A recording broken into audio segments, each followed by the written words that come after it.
বাবা মেয়ের সম্পর্কটা যেমন গভীর তেমন গভীর তাদের দৃষ্টিভঙ্গি। একজন দেখেন দূরের পৃথিবী, শহর, পাহাড়, রাস্তা, আরেকজন দেখেন কাছের মানুষ, স্মৃতি, সম্পর্ক হারিয়ে যাওয়া সময়।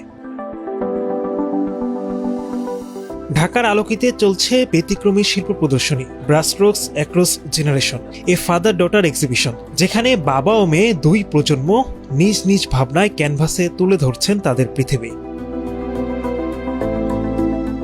প্রদর্শনীতে ঢুকতেই নজরে আসে একপাশে বাবার ছবি আর এক পাশে মেয়ের। বাবা নোমান আনোয়ারের ছবিগুলো কথা বলে জনজীবনের। তার ছবিতে দেখা যায় ভারতের যোধপুর শহর, তিব্বতের লারং ভ্যালি আর বিভিন্ন জায়গার শহুরে জীবন। তিনি ছবি আঁকেন শুধু চোখে দেখা দৃশ্যে নয়, তিনি আঁকেন সেই জায়গার স্মৃতি আর অনুভূতি। আমি পৃথিবীর বিভিন্ন দেশ ঘুরেছি।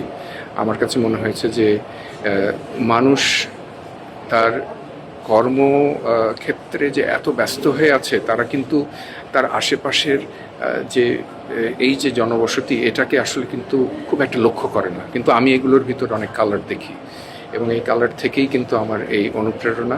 কিন্তু আমার এই আর্টগুলো করতে এক এক সময় লেগে যায় 1 বছর, কখনো 6 মাস, ডিপেন্ড করে আসলে আমি কতটুকু সময় দিতে পারছি। মেয়ে ইসমা আনোয়ারের ছবিগুলো আকারে ছোট কিন্তু অনুভূতিতে অনেক গভীর। ঢাকা আর নিউ ইয়র্কে কাজ করেন তিনি, কিন্তু তার ছবিতে নেই কোনো সাজানো ভাব। ইসমা আঁকেন স্মৃতি, কষ্ট আর ভালোবাসা। এটা একটা এমন জিনিস না যেটা আমি ওভারনাইট এক রাতে করে ফেলেছি। এটার মধ্যে অনেক টাইম এবং অনেক থট আমি দিয়েছি। একজন ভদ্রমহিলা এসেছিলেন, উনি এটা দেখে তার জীবনে একজনের কথা তার মনে পড়েছে যে আমারও একজন ছিল যে সবসময় পিঠা তৈরি করতো বা সবসময় সেলাই করতো। হতে পারে তারও নানি বা দাদি এরকম কেউ ছিল। তো উনি ওটার সাথে রিলেট করতে পারাটা আমার জন্য সবচেয়ে বড় সাকসেসফুল ব্যাপারটা, যে আমার স্টোরি টেলিংয়ের থ্রু দিয়ে একজনকে আমি এরকম ফিলিংসটা দিতে পেরেছি যে তারাও এরকম অনুভূতি করতে পারলো। এই প্রদর্শনীর সবচাইতে সুন্দর দিক হলো বাবা আর মেয়ের কাজ একসঙ্গে দেখলে তৈরি হয় একটা পূর্ণ গল্প।